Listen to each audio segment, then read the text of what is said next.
Alright. Welcome. I'm so excited to be here. Sometimes it's great to have a huge audience, but often you can get a lot more information with a really small audience, right? Large sample sizes are not always better. It's nice to take a really deep dive.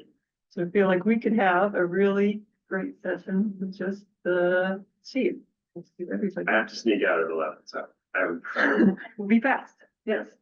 And I'm so happy to be here. This is a picture of students at my university, Cal Poly Humboldt, having a march.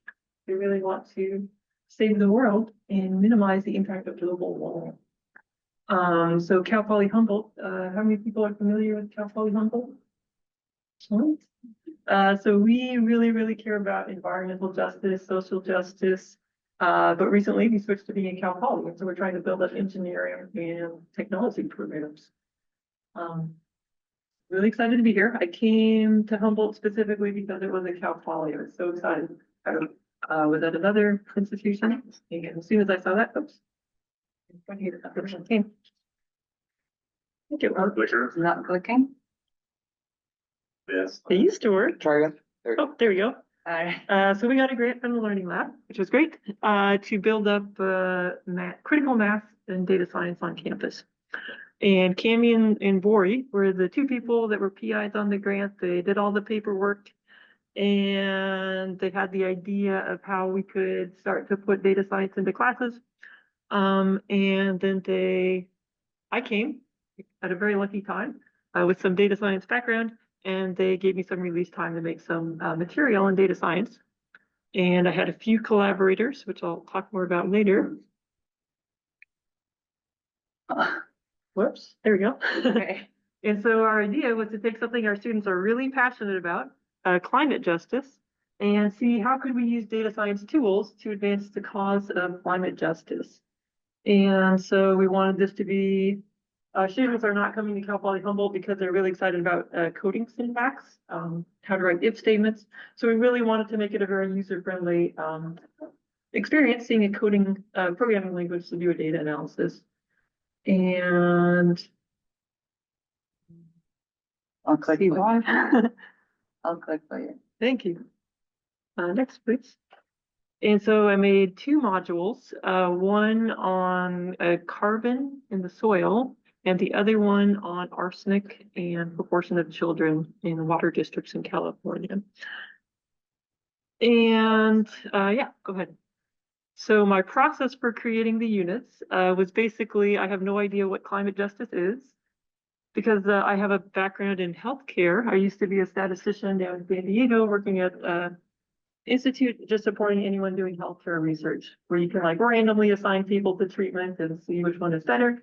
But climate science is very different because you can't randomly assign people to experience climate change or not, or be a marginalized person or not. Right, so it's a very different area than I was used to working in. So first of all, I had to figure out what is climate justice, right? Cami and Bori gave me this release time and asked me to work on a data science module for climate justice. I knew a little bit about data science, of course. I didn't know anything about climate justice. So that was my first thing. And luckily, could you go back a minute, please? Oh. Maybe I hit that button.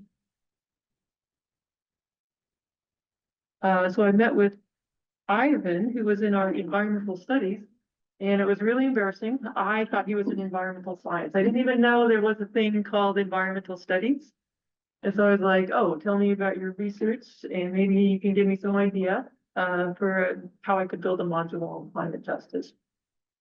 He was like, I do not use data. I study power structures around environmental issues. And I said, oh, well, tell me about that. And so he told me about environmental studies and how everyone tries to confuse it with, or confuses it with environmental science. And then he gave me two pieces of work. He showed me a comic book that he had made on his experience growing up in the Central Valley in California. And his family was so worried about water quality that they did not drink water from the tap. They would like go out to a well and get what they thought was clean water. And then he wrote this comic book about it. And he told me about another one that somebody at UC Merced had made that was talking about how soil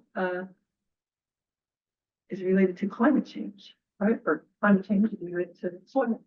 And so I had these two comic books. I thought, oh, that's cool. This is an expert on environmental studies, and he has given me two resources that are really engaging for students. Okay. Next please. But then he didn't have any data sets. Like, you've got great problems that you're studying, a lot of information, but no data. I need data, right? I have a data science module.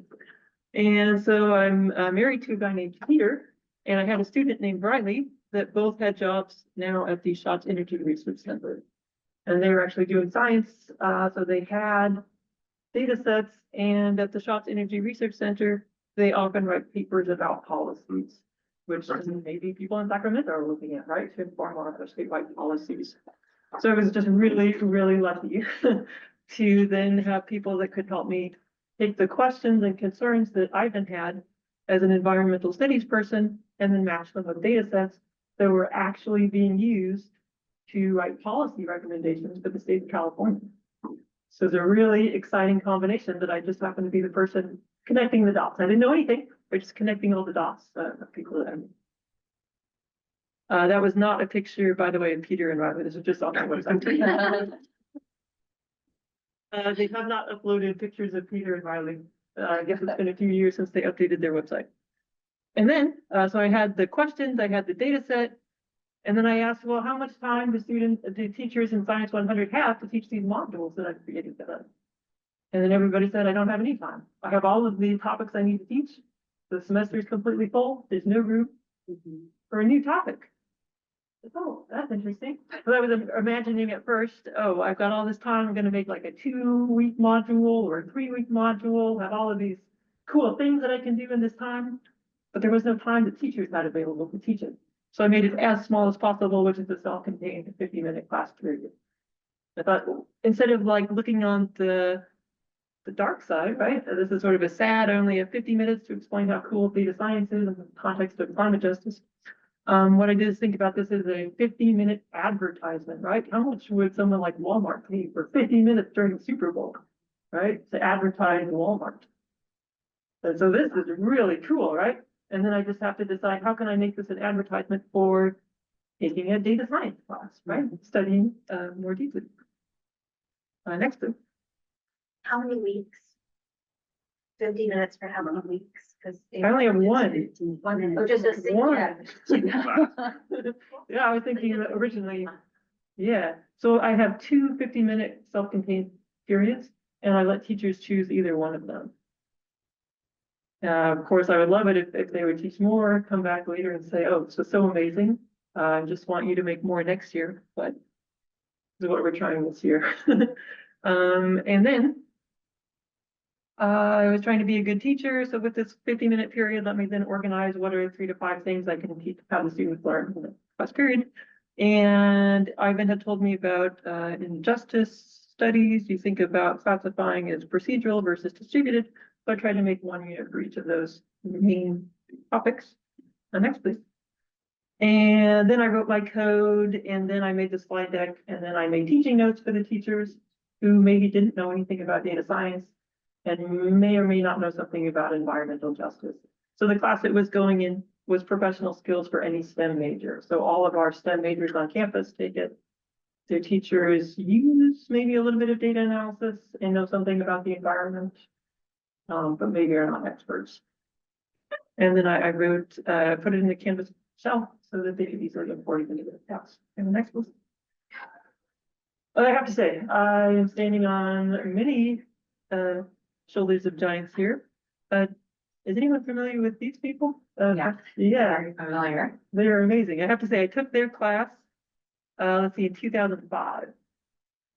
And it's like so amazing. Like every single class period was a story, a real data set, linked with a research article. And then they made this set of activities where the student steps through solving the problem in the context of the data set with simulation-based approach to statistics. And they have like multiple versions in different technologies.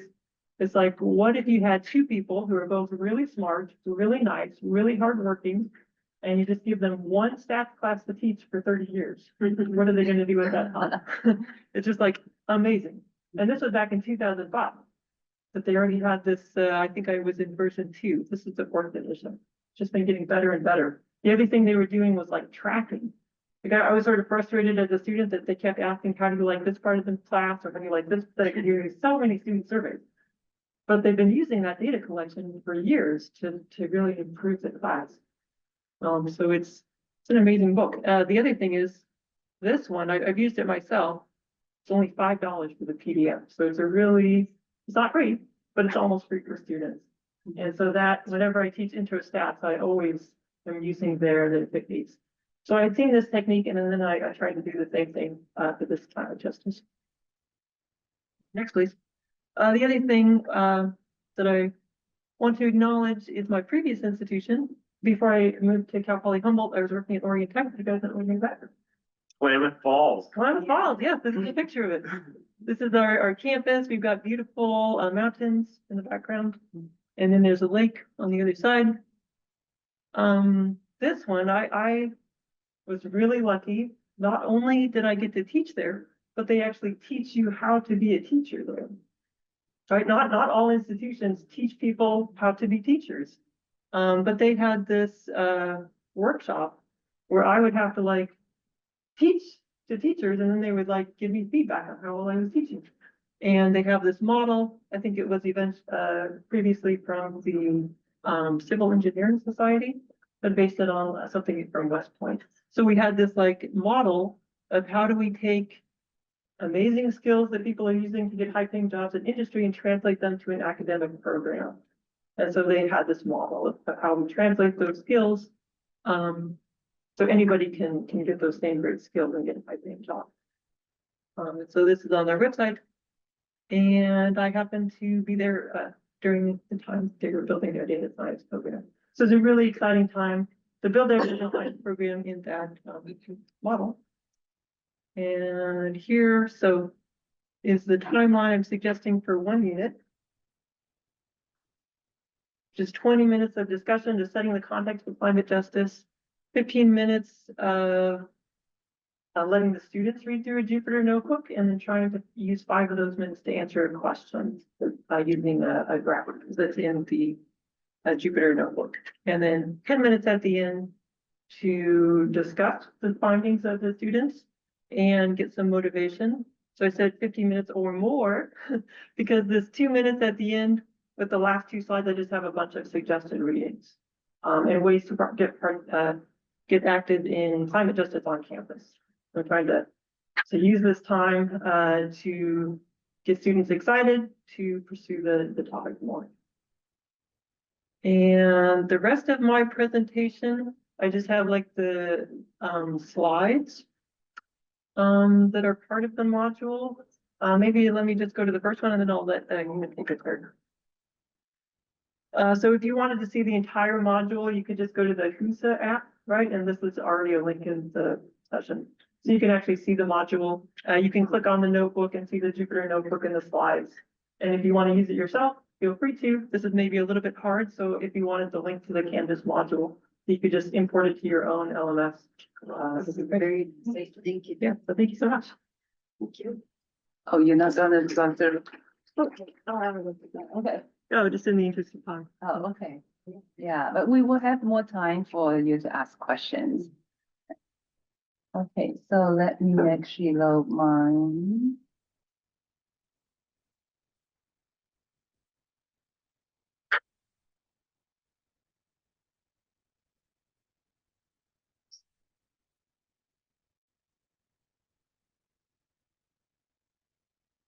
Oh, it's up there. Okay.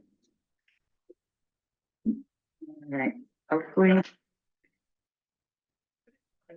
All right, thanks. We both agree we don't like presenting, standing behind these long, yes, so. Yeah, so I am Youwen Ouyang. I am a computer science professor. I'm not a data science expert. At CSU San Marcos, and this was part of our grant that was, so the Learning Lab has this data science grand challenge. Within the grand challenge, there are different categories of awards, and we are under the category of interdisciplinary collaboration. So I'm a computer science faculty, and the next one.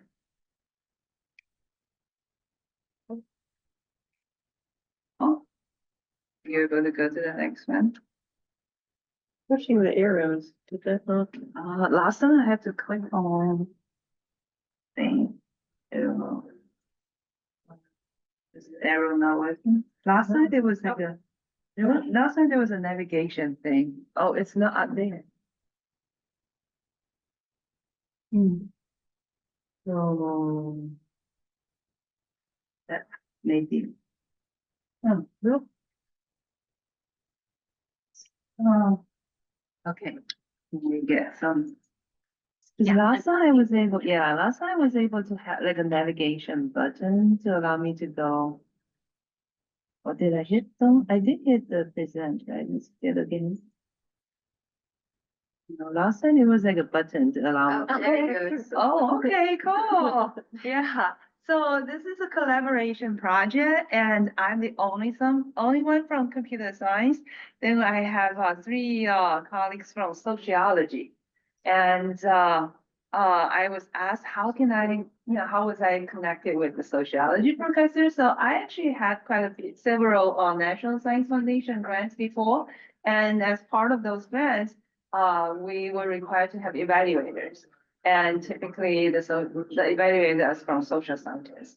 And so I actually connect with them, from past events.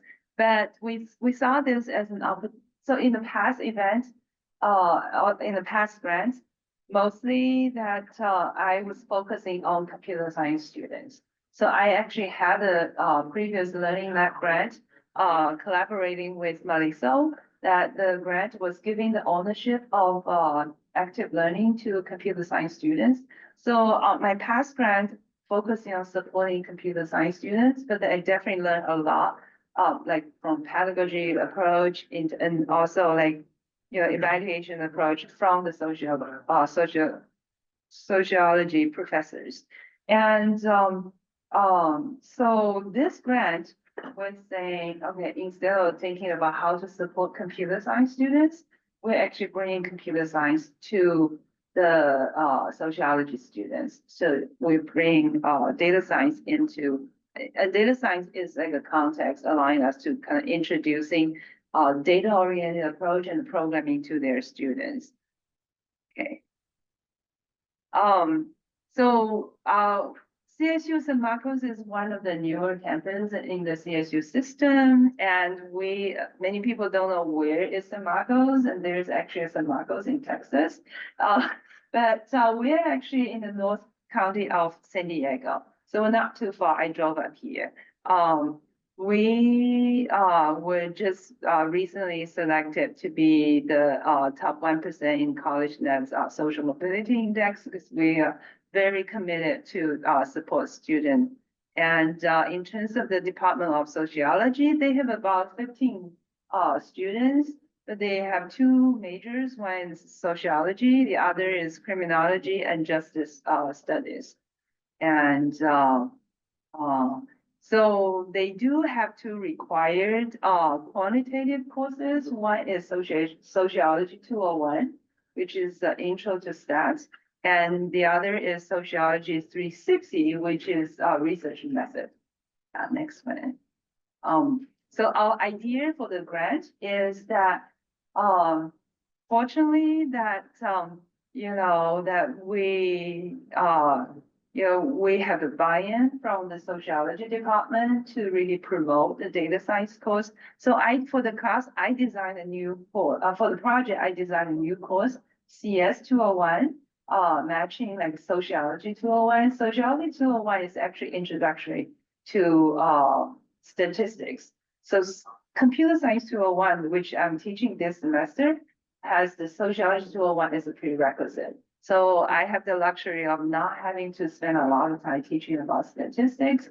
They have built some statistics foundation in the Sociology 201. And what we want is that we want the Sociology 201 and Sociology 360 to really get students excited about data science. So we put a little sampling there to kind of help them. I would love to talk to you more about maybe creating something like similar to what you're having in that class to really get them excited. So that's the process. We want to build their curiosity, and then they will come to my class to build their confidence. And after the CS 201, we're designing a new course next year that is a 300 level class, which we're hoping to be a 1 unit course, which is why I want to talk to Dr. Ray about that 1 unit course to kind of really connect that 1 unit course with the sociology upper division elective course to really allow you to feel more confident, more skills in data science. So that's the whole idea of the grant. Yeah. So yeah, as you can see that the benefit of working with the sociology professor is that I can start putting, like I do a lot of creative things in my class, but I don't know like what's the theory behind it, right? So I think working with them is allowing us to really see there is actually research behind this to support what we're trying to do. So this is Sociology 201 and 360. Could you actually, there is, so what we do in Sociology 201 is to ignite their curiosity. Unfortunately, my colleague is not able to join me, so we're actually going to move to the YouTube video. If you can do a full screen of that. And also a full screen of that, and then play his video. I am Jonathan Trinidad. I'm an assistant professor of sociology at Cal State San Marcos. And I'm sorry I couldn't be there today.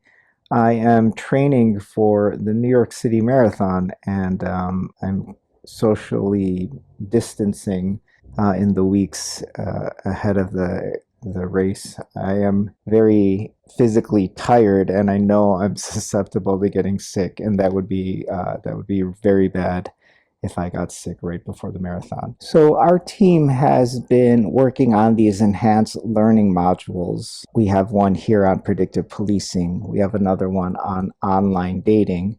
And our hope with these enhanced learning modules is to introduce students into what it might be like to think and act and work in a career as a data analyst or data scientist. So here we start off with a quick video. LAPD has been using Operation Laser, which is a form of predictive policing.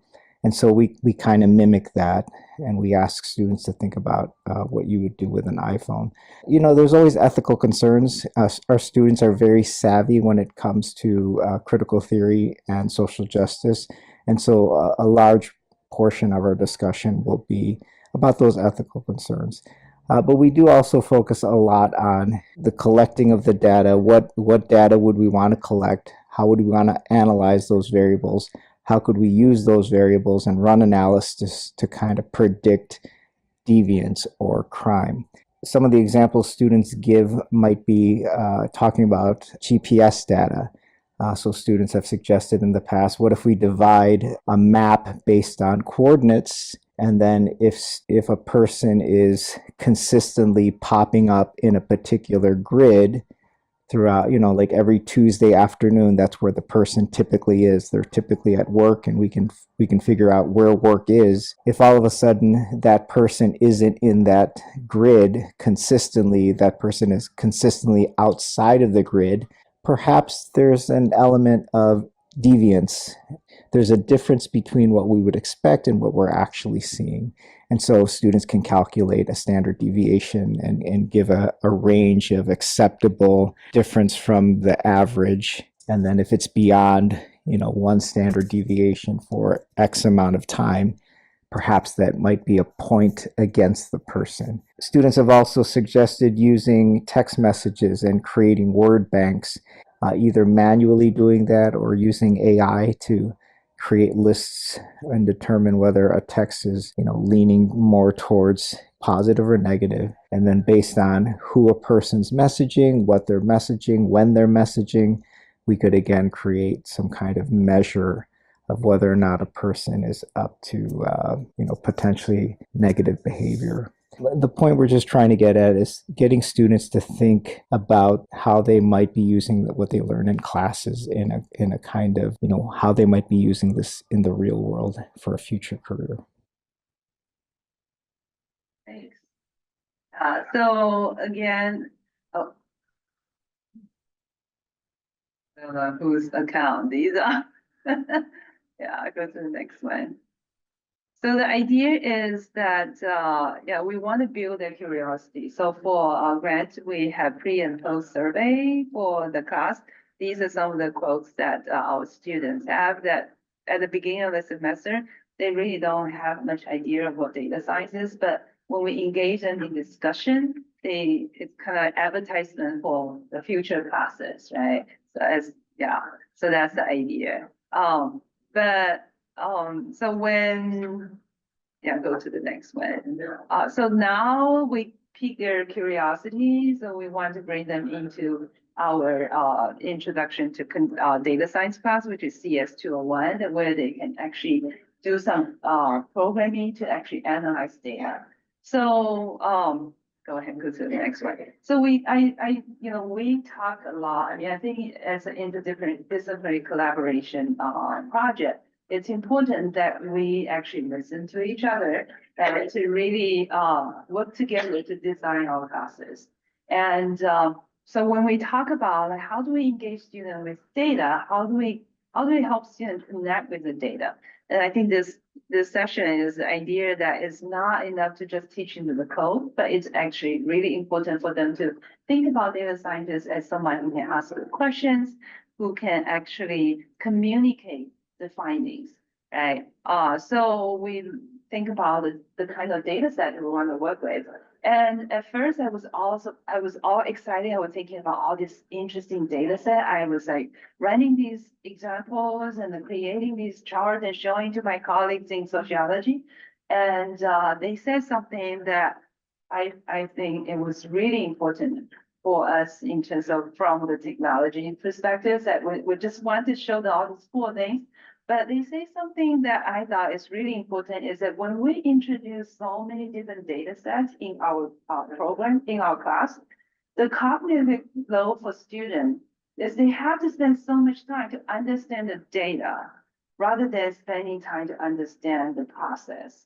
So we decided not to use all this because I know that a lot of different classes that I've looked into a lot of different resources like the data aid and also like the course color. They all have like very interesting data sets, but for my sociology professors, they're saying that my student can be overwhelmed because because their students tend to want to understand the data before they want to do any analysis, right? So they're saying stay with data set that's that you spend time to look into that data set so that they don't have to worry about understanding what this column means, what that column means. They need to understand the story behind the data before they can actually analyze them. So we picked two data sets. This one is the general social service. This is a service that's well done since 1972. It's like a 90-minute survey. So there's like people calling people out, they do sessions, like personal interviews, and the different ways to collect the data. It's like a 90-minute survey. There's tons of data.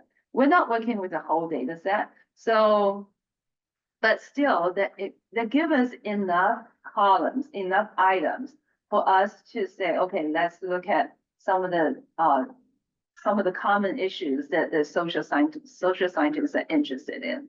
And so we use this to help us to guide the student through the life cycle of the data science. If you go to the next one. So for example, data wrangling is something that data scientists do a lot, right? I mean, we talk to a lot of, we have an advisory committee that they share with us that they spend a lot of time cleaning up the data, right? So that's something that we really try to help students understand, and reading the code book, right? So when people have, we don't ask them to collect data because that's beyond the scope that we have the time for. So we have pre-collected data, right? So this is a GSS data.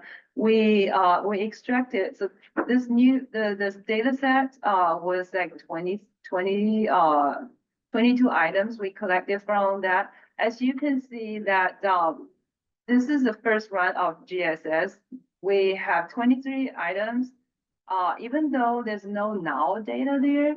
But if you look at the code book for an example for education, you can see that there's code for how people are missing data, right? So that's like the first step. We use that to help students to see how you can do data wrangling. And when they collected the data, either is, if it's numeric, so it converts into the numeric column and the text column. How do you analyze it? How do you, like, what kind of coding that you can learn to help you to group data, like data filtering and things like that. So putting this in the context where students, you can see that these are something that students can relate to, rather than spending so much time trying to figure out what those data means. And so that's the GSS. If you go to the next slide, we also making it easier. So if the student can understand the columns, then the charts started to make more sense to them. So they can have a good discussion about, like, how do you present the same data? Like, these are the same columns that we're looking at, right? We're looking at how people with different health spend time to watch TV, right? There's some outliers, the dots are outliers. So when they can understand the data, when they can relate the data, so these these charts become something they can actually have a conversation about. And they can also compare, like, which one do you want to use for primary? Which one do you want to use for secondary, and why? And when you look at the data, then it helped them to see to see themselves like being the domain expert in communicating these. And I think that is really something that can really help students to build the confidence in data science. If you go to the next one. So another data set we're using is actually a data that Jonathan, who was on the video, he actually started doing this in 2015. He wanted to, for his class, he wanted to collect data that he could use. It's not too overwhelming for his student. So he actually collect these data from his student. There are like 154 variables that include the demographic questions and also multiple item measures. So these are like the kind of data our students or the sociology profession, they looked at. So, right, so we want to bring them into the context of something that they're familiar with. And so he has about 500 students participating in the survey. If you go to the next one. So this really also gives another opportunity for students to practice data wrangling, right? So when you have multiple items, these are Likert scale items, right?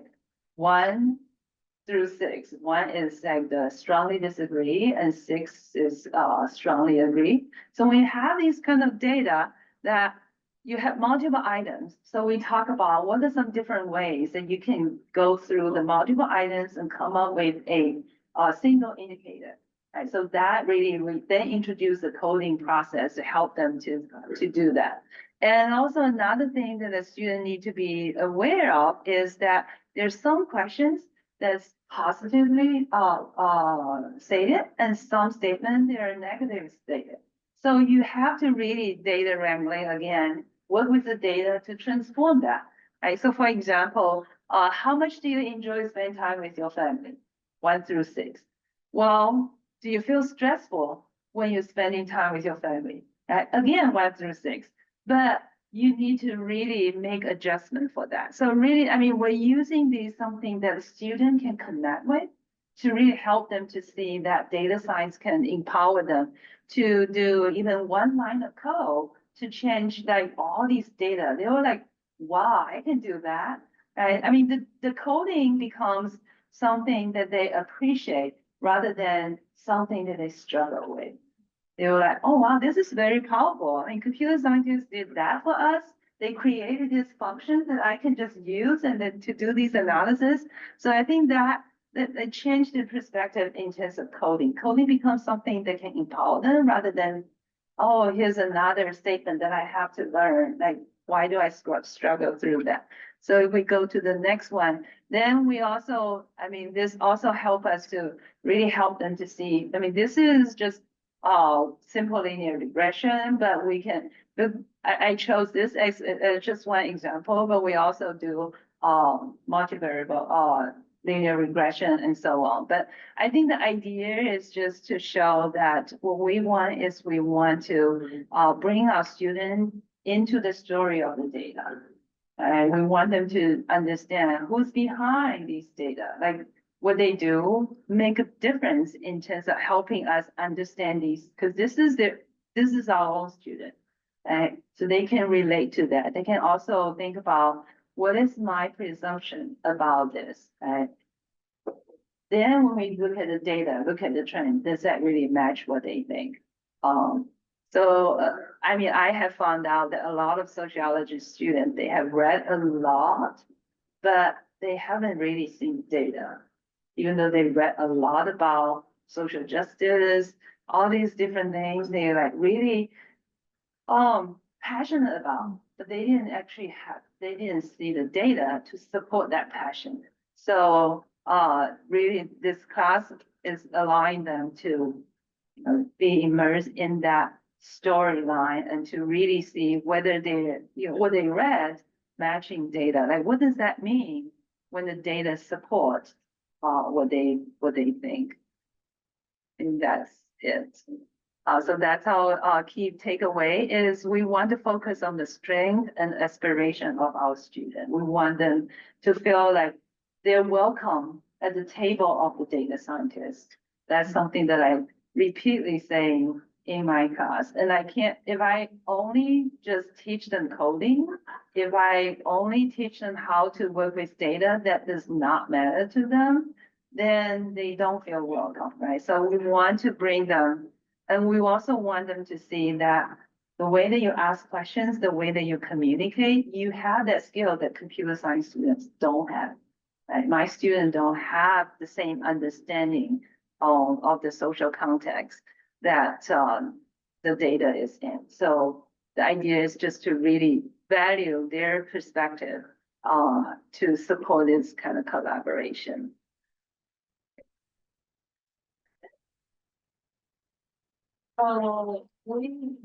We talk about it. We just really we should promote it.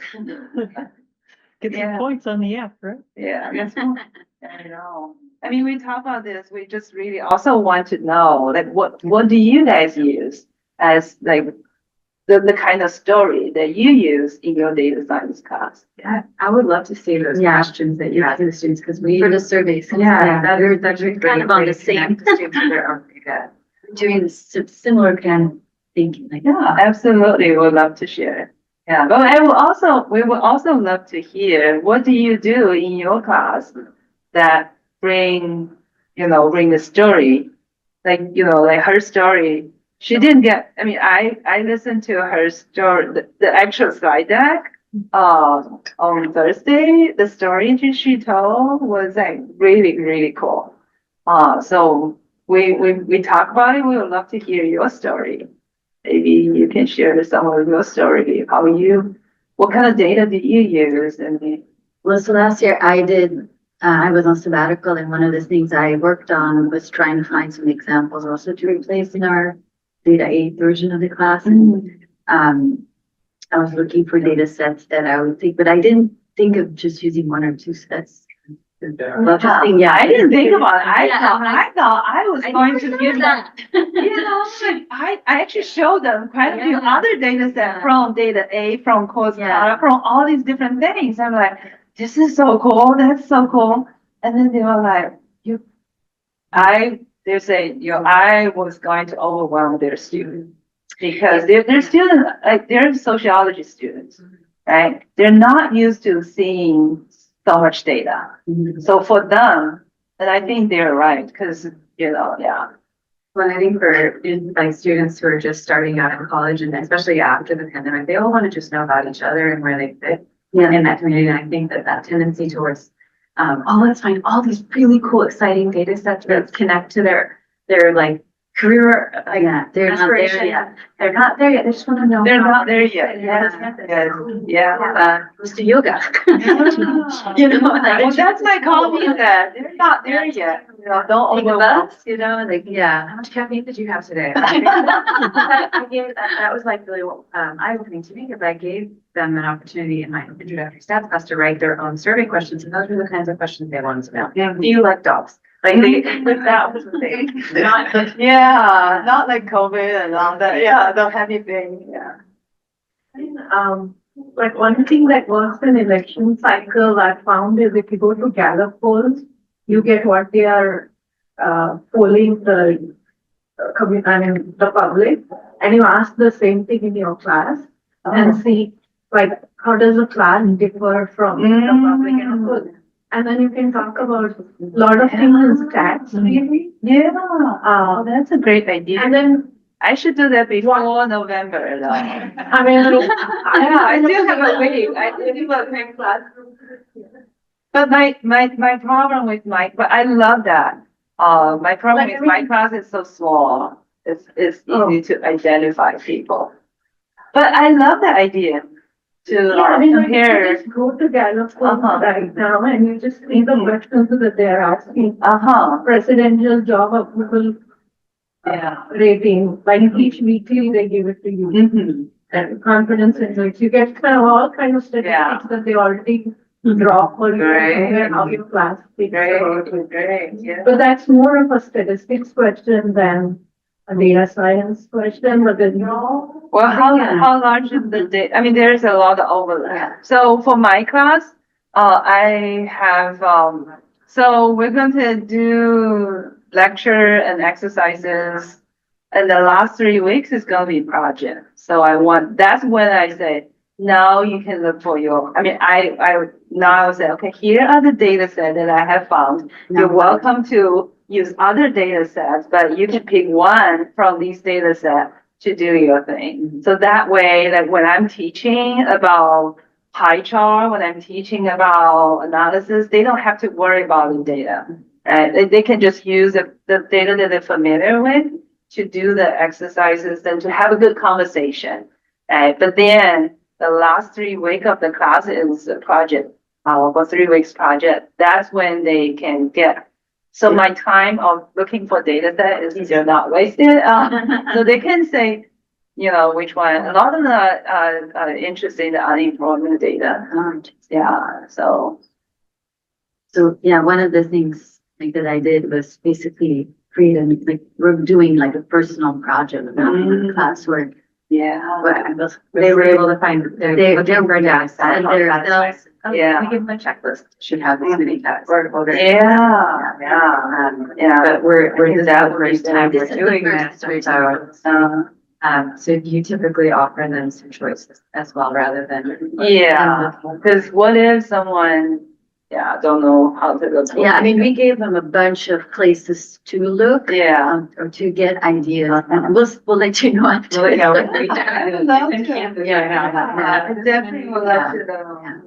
And then another, just I was trying to think of examples. So, and I'm not sure, I haven't really asked about that. The one of the first examples I used was kind of related to some of the services we have on campus. So do you know about these services? Yeah. And the pantry and the basic needs center? And then I pulled in some data from California where you can get the, I'm gonna blank on the Cal Fresh. Oh, So okay. basically, I got Cal Fresh data. I was like, do you know that you likely qualify for this? Look at this data. Yeah. So I basically because I was trying to link something that they relate to, and especially at a community Yes. college, if it's your first semester, you Yeah. may not know of those services. So that was one thing Yeah. I don't know if I should really survey.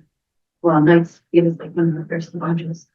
Next semester. Next. It's an iterative process. It is, for sure. Yeah. I'll share one more. Again, I've used it in statistics more than in data science, but like if you just type up, would you rather question, you get like a. Would you rather? Yeah, like, Okay. for example, like I just put like a one side and then a ton. Would you rather be half your height or double your weight? Like, I mean, everybody can answer. That's.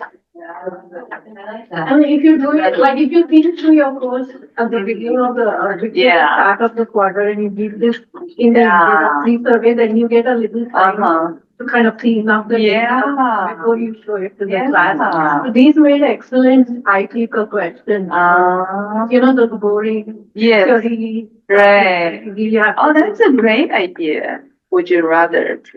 And then they can fill in the blank. Yeah, and like if you look ahead of time, like they'll even have like for Halloween, for this, for that, for that. Yeah. Like they keep changing the questions. Yeah, those will be great classes for CS. I mean, I know you Yeah. teach CS too. Like I'm going to be teaching CS1 in the spring, and I taught my previous learning lab project was introductory computer science course, and like we really feel it's so important. I think you said to engage them at the beginning of the Excited. yeah, get them excited. So, I mean, in CS, we deal with a lot of data, right? And we usually come up with examples of the conditional statements, and like sometimes they're boring.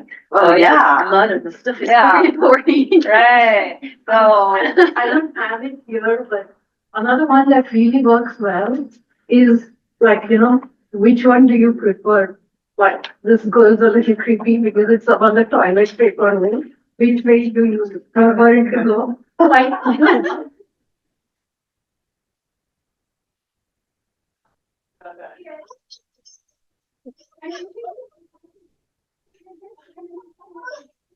you just have to find two pictures of a toilet paper roll kind of turned one way versus the other. no, I think it's really important.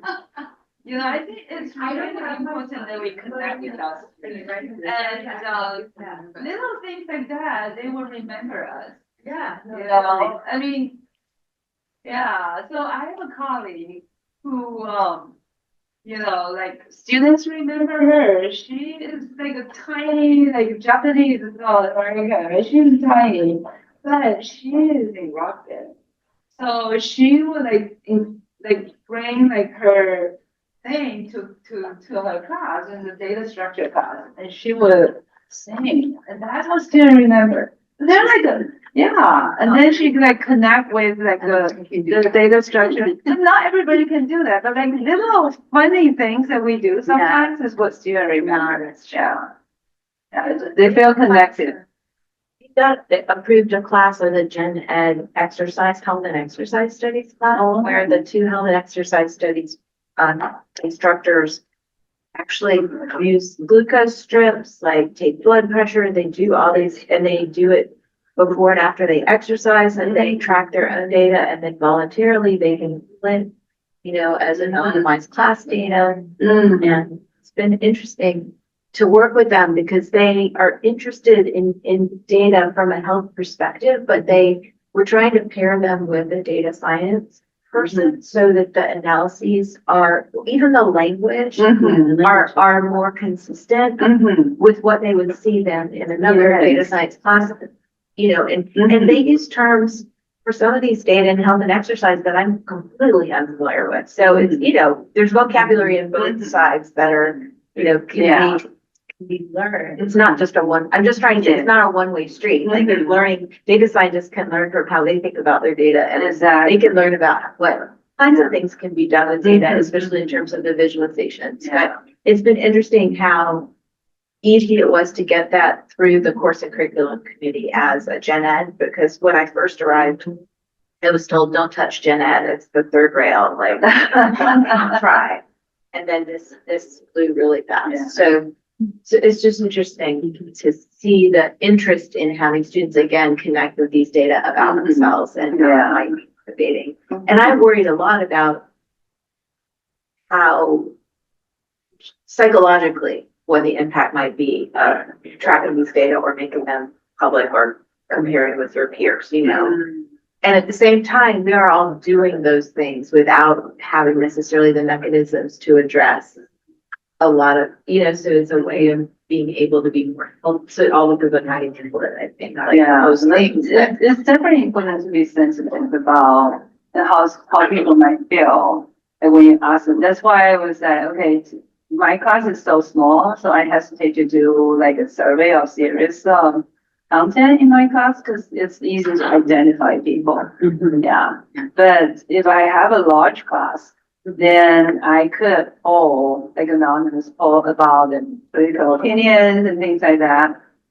Yeah, or you could do it and say you're not gonna share it until you have 100 responses or 200 responses, so you could be collecting it in future And classes. I think that's what Jonathan did, right? Yeah. So he started taking the survey and building it up for like a few years, and now we're using it to really help students to see things. Yeah, because they already graduated and you can't really identify them and things like that. Yeah, so that's why we're using that data. But I still love the idea to use, you know, a lot of current data, but really making comparison with the samples, right? So, I mean, even when we look at the GSS data, we look at the demographic, we spend a lot of time looking at the demographic is to show, because GSS is a well-respected survey. And so my students look at it and say, how many men, how many women are participating each year? And then look at how many different races would poll. I mean, even that data helped them to see whether, you know, whether this was a fair process, whether it's diverse enough. Do they ask questions to a diverse pool of people? Because even the demographic data has some good use. Can you go back to your slide that had the data on it the most? Yeah. So this one, I mean, you look at that point in the upper left-hand corner, Mm-hmm. and you see that is if it's a correct data point, right? A person that has zero daily satisfaction and the highest possible self-esteem. And to me, there's such a story there, right? And we often think of an outlier as a point that needs to get thrown away. I often think of it as like the person who survives a disease when everybody else died. Right? That's the person you actually want to study. The person who's potentially resilient to a terrible family situation, but there was something that led them, you know, if that's a real point. But I think those conversations where from a sociological perspective, you can say, you know, what do you want to know about that point? Well, how do we think about it from a statistical perspective? You might think of that as a point you need to go back and make sure it wasn't coded incorrectly or something like that, right? Like, Yeah. Was a zero replaced when there was no value at all, for example? And so there was a blank value that should have. There's so much you know. discussion. So I Yeah, think, definitely. you know, even in that one little spot, if it weren't there, I don't think it would be as rich a discussion. And then my eyes were kind of like trying to draw the clustering oval around that data as opposed to sending a line through it. Right. You know, which to me again, like thinking about the visualization of it and how do you see patterns. And then I guess the other piece of like, this is just two variables, right? And in life, there are many contributing factors. And as humans, we can't see, but it's not only 2 and 5, maybe 3. And so again, motivating some of those, you know, machine learning or other algorithms just because we can't, you know, like, but that they all come from this, right? It's cool. So, and I haven't worked with sociologists a lot, but it's very motivating, I think. I think, student definitely is very interesting. I mean, the discussion was that, what do you know, why do you see the trend, or what do you feel like the connection, you know, between that? And also this is only one, because we can only visualize a simple linear regression. When we do logical, then we cannot visualize it right, well enough.